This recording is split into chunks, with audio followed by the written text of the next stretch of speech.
और चलिए बड़ी खबर, सुसाइड या मर्डर। जी हां, भोपाल से बड़ी खबर। सीएम हाउस में ट्विशा के परिवार की मुलाकात हुई है। मुख्यमंत्री के ओएसडी से परिवार ने चर्चा की है। परिवार को कार्रवाई करने का आश्वासन मिला है। जी हां, मुख्यमंत्री हाउस से परिवार को कार्रवाई करने का आश्वासन मिला है। परिवार ने दूसरे पोस्टमार्टम की मांग की है। दूसरे राज्य में सुनवाई की भी मांग उठाई गई है। कोर्ट के आदेश तक बॉडी सुरक्षित रखने की बात उन्होंने उठाई है।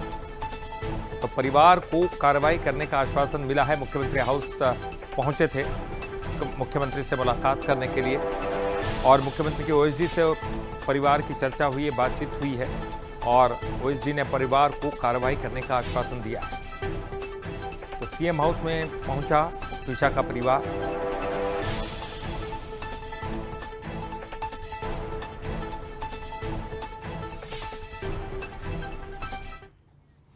तो देखिए, बहुत महत्वपूर्ण हो जाती है, क्योंकि ये परिवार वाले लगातार ये कह रहे हैं कि उनको जांच चाहिए और निष्पक्ष जांच चाहिए। मामला हाई प्रोफाइल है और इसलिए ये पूरा मामला जो है वो लगातार गहराता जा रहा है। चलिए इस पर ज़्यादा जानकारी के लिए बात करेंगे।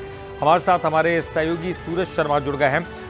सूरज का रुख करेंगे। सूरज, परिवार वालों की चिंता भी वाजिब है। वो चाहते हैं कि उनको न्याय मिले, वो भी निष्पक्ष, चूँकि मामला हाई प्रोफाइल है।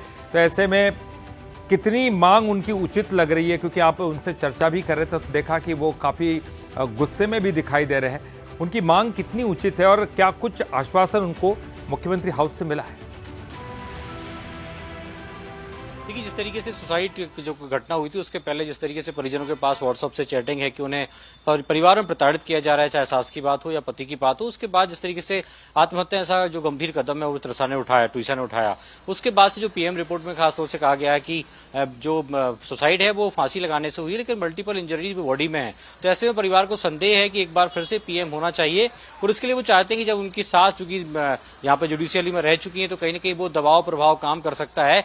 ऐसे में मध्य प्रदेश से बाहर है, दिल्ली एम्स ले जाने की बात चल रही कि वहां पर PM2 कराया जाए, यानी एक बार फिर से जो पोस्टमार्टम है वो होना चाहिए और उसके आधार पर आगे की कार्रवाई होनी चाहिए।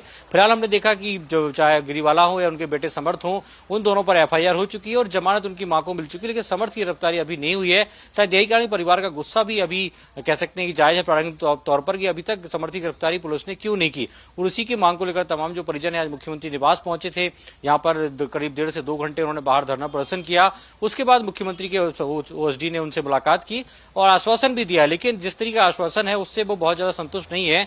उनका कहना है कि सर अभी इस आश्वासन ये मिला है कि वो पीएम के लिए जो बॉडी है उसको प्रिजर्व करके रखेंगे जिस तरीके का प्रोटोकॉल होता है, और दूसरे राज्य में जब तक कोर्ट में सुनवाई होती है कि कोर्ट के आधार के बाद ही दूसरे राज्य में सबको ले जाने की अनुमति होगी, इसमें PM2 होगा। तो कुल मिलाकर आश्वासन से उतने आश्वस्त तो नहीं है, लेकिन उन्हें उम्मीद ये है कि सोमवार को यानी कल जब जिस तरीके से कोर्ट में मामला जाएगा तो परिजन यही आजकल लगाएंगे PM2 के लिए दिल्ली से मध्य प्रदेश से बाहर 100 को ले जाया जाए। तो देखना होगा कल किस तरीके से कोर्ट का फैसला आता है और क्या PM2 को लेकर अनुमति परिवार को मिल पाती है। चलिए, बहुत बहुत शुक्रिया आपका इस पूरी जानकारी के लिए, बातचीत करने के लिए। बहरहाल चलिए।